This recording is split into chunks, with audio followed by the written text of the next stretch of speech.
Snails are not a new problem for Yorke Peninsula farmer Graham Hayes, who has farmed in the Warooka district of South Australia for around 30 years. But after snails cost him $143,000 in lost production in just 1 year, Mr Hayes has dedicated his time to finding new ways to combat the snail problem on his farm. For instance, last year, 2011, we seeded a lot of lentils, and one farm we planted 300 hectares, and we're only able to harvest 170. 130 there was nothing there because the snails were out of control and just kept on chewing the lentil plants off. With an average annual rainfall of 470 millimetres, and on a property surrounded by seawater and protected from heat and frost, it is a prime breeding environment for snails. Mr Hayes currently uses a number of control methods to reduce snail damage, including cabling and baiting.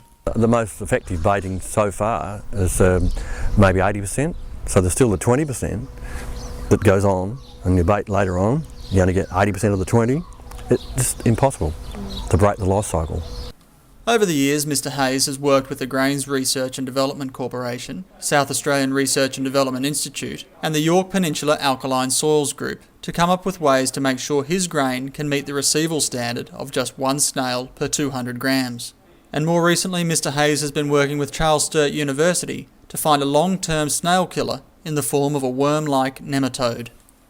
We've actually been collecting and delivering the snails to their laboratory for about 3 years so they can do the research work on the nematodes, and the trial this year is to, well, first of all, to see how they go in winter when they will be able to move around more freely than they were last year.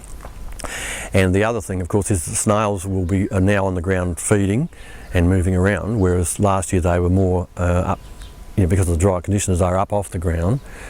So that's pretty encouraging.